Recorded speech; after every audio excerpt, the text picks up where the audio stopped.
Oh, hi, here I am again with another one of my homemade builds. This time it's a weight bench. It's 30-degree decline bench press to 90-degree upright bench press. And this is where I started when I made my power cage. I tried to modify my old bench to work with it, but didn't quite work. It was so rusted inside I couldn't even weld it. So I went to Lowe's and tried to buy a new one. I mean Lowe's, Sports Authority, Walmart, all those parts where they sell them. So I couldn't find one that it was, you know, built as I wanted it. They were really expensive, like $300, $400, and they were built very cheaply. Didn't like them. Next, you can see I went online and looked for some, and the ones that were good enough to have were very, very expensive. The one I modeled mine after is like $1,500 with shipping and handling, and there's another one that's like $600, $700 without shipping and handling. Um, Let me show you the ones that I found that I liked, but I could never afford. Well, I could afford it, yes, but I don't want to spend that much. So I built it myself. And this is the one that I found that I liked, but it's too expensive. And this thing doesn't even go into decline. Uh, it only goes from flat to 90 degrees. And I try to look for one on YouTube, and this is the closest one. It's made by the same people. This is what I think is called the collision and the standard. The zero gap uh, is a part that I liked, and I wanted to have that. It's a small video they have. This one's pretty similar to the other one. The one I built mine, after is kind of like this one. Also, there's another one made by another company, which I also found on YouTube doing my research. Can't remember what it's called, but the video is coming up here in a little bit. This ones have like 3 or 4 settings. I wanted to have more.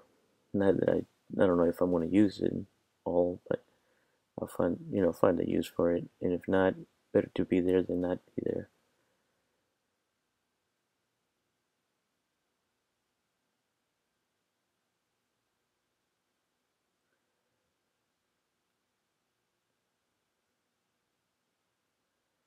And this is the other one. I don't know how it's pronounced. Sorinix, something like that. I don't know. Pretty similar to the other one. 0 to 90, no decline.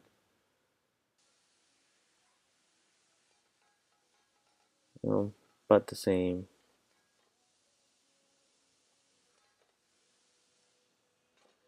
Flat to 90 degree. That's it.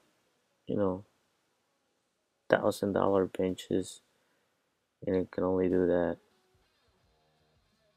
My space is very limited, so I need one bench that can do everything, not just one thing. So let me show you with what I came up with. Just a little, preview of the finished product. And this is it.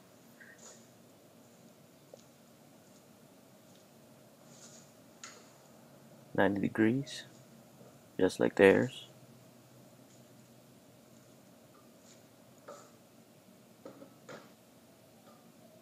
As many settings as I could, you know, put in there in the front and the rear.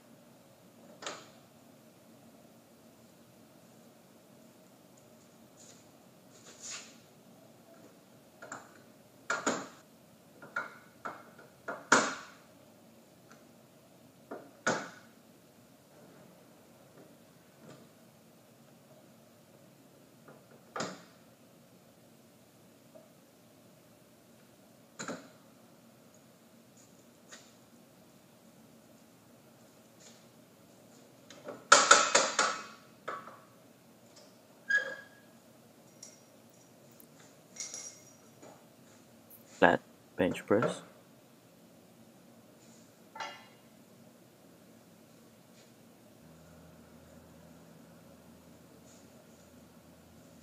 Something to hold yourself from with the legs when you do decline bench press.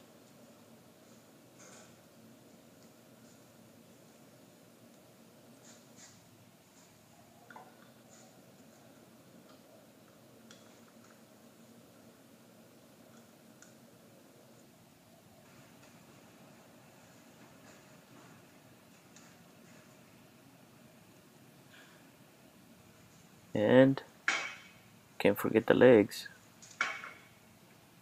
You know, with the other benches, over $1,000, you have to buy a different machine to do leg extension and leg curls. Well, limited space. Gotta have everything in one thing.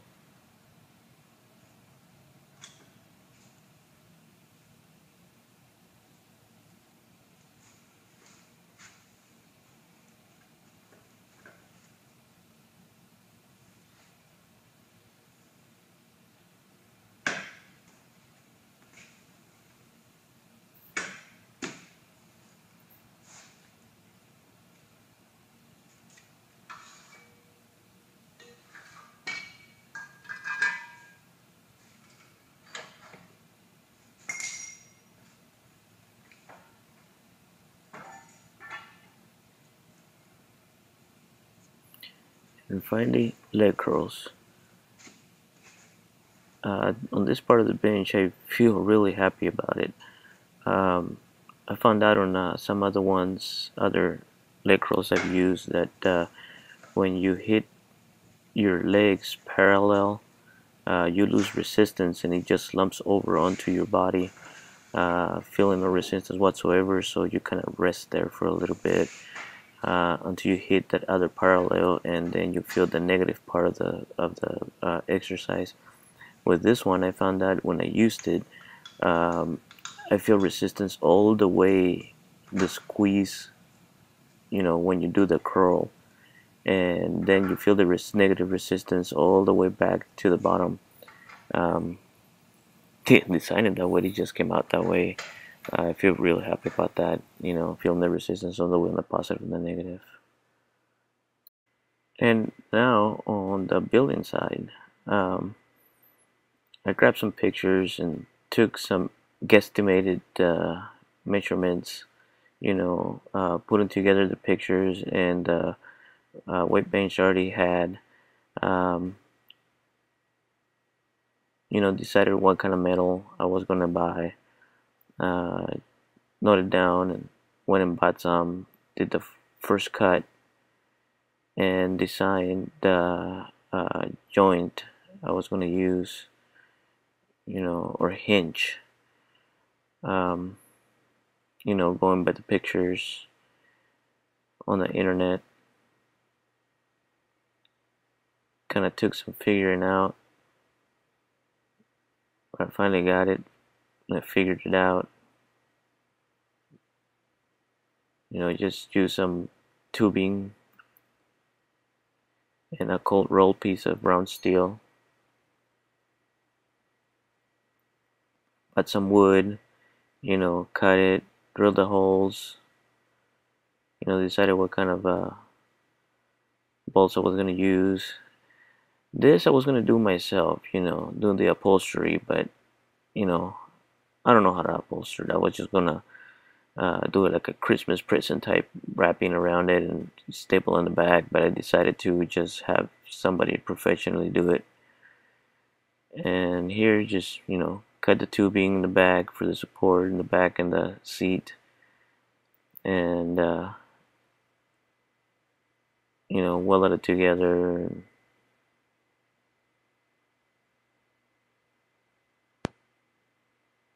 start working on it. Now it's time for welding the hinge to this, you know, name it skeleton part.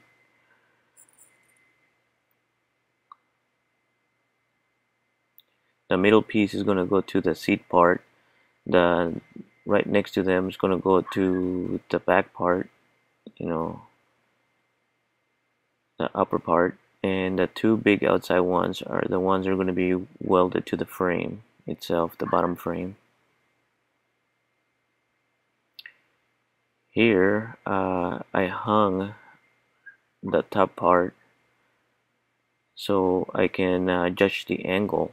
I wanted a 30-degree negative angle for my decline, so I hung it on there, found a 30-degree, and therefore judge how long my pieces for the bottom frame were going to be, and you know um, what the degree on the bottom was going to be, so there'd be a little space for my adjustments. Here I already decided, you know oh, also to decide how tall it was going to be. Found out that the other one were like knee high, in height, about 19, 22 inches, somewhere around there. That other one that I had was a cheapie, about a cheapie one, just so it can hold me up until I finish mine. And it was like $100 one from Sports Authority, and that thing was like halfway between my legs, my foot, and my elbows. My elbows are my knees, and it was real low. It was a pain. It was very uncomfortable. Here I welded the top frame to the lower frame, and hinge is working now.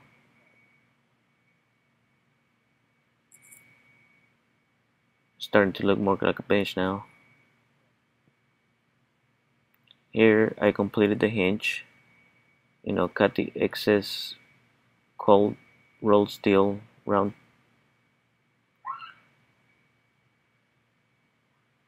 Here I decided that finish that back post.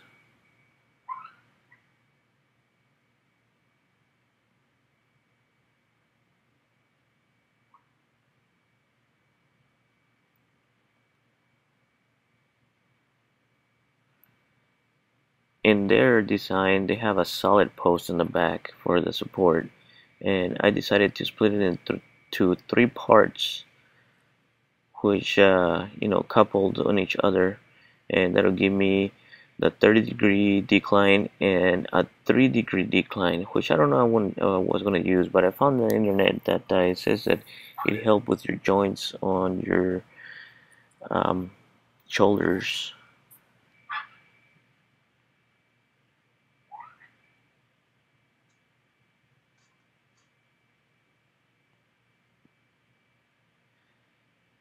I don't know what to call that part,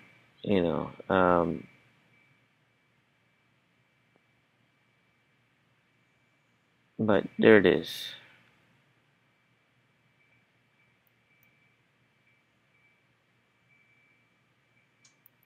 Slides on that post, where I'm going to put my settings. There, design the first catch, for my first setting. That's for the 90-degree angle, and basically I worked myself backwards from that one, trying to cram in there as many as I could, and hoping that would one of those would hit me on the 30-degree incline bench press.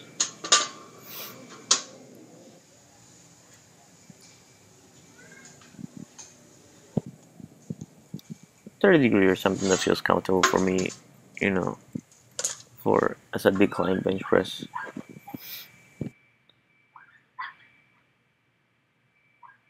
And here I started on the front.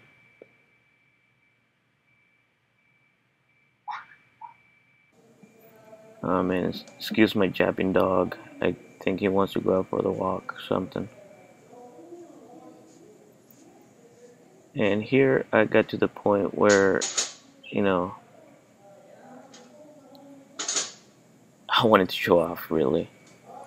I was really glad that I got this far, and it was pretty solid and everything was working.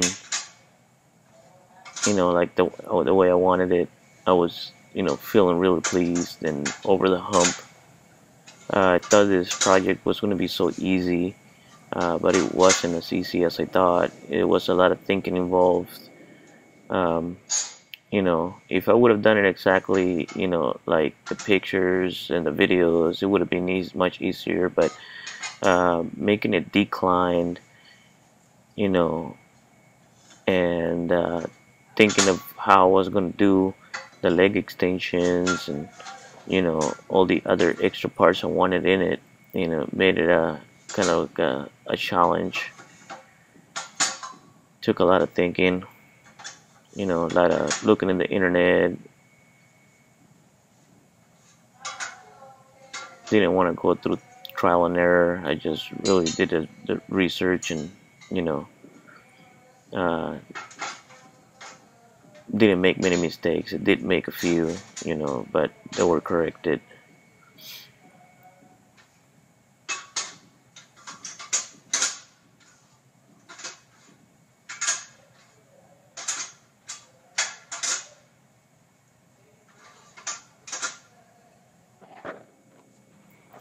And here's kind of like a handle, and I made some caps because I didn't want to have hollow tubing. I tried to buy those plastic ones, but they didn't sell for the the size, the correct size. They didn't sell the 2x4. Also, put the wheels on it, put them on the back, because this sucker is heavy. I can drag it along, but I don't want to drag it. I want to put some wheels in it. And here I've in the process or just finished the leg extension part.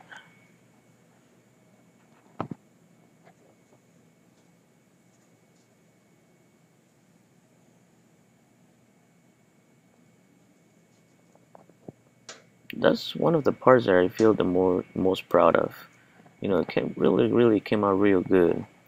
I've put two 45s in it, a 35 and a 25 so far, and it does great.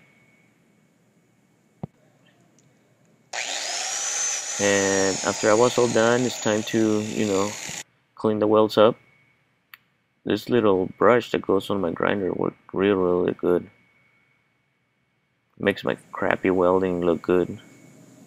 After all the design was done, it's time for painting. Hang everything from the ceiling. So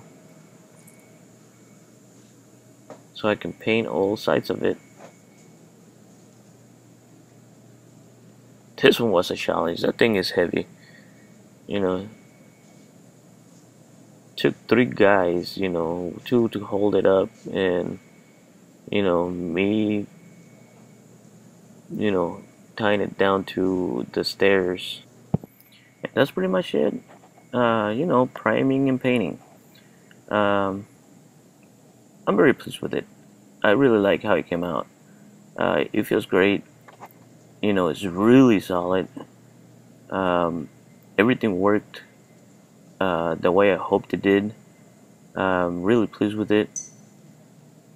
I've been using it for about a week, and so far I haven't found any flaws or anything that I would have done differently.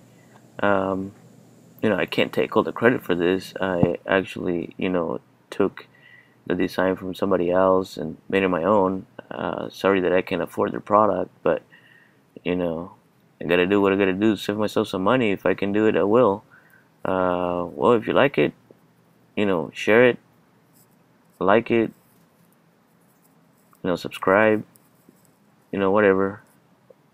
Thank you for watching, and if I build anything else, I'll post it, I'll upload it. Thank you.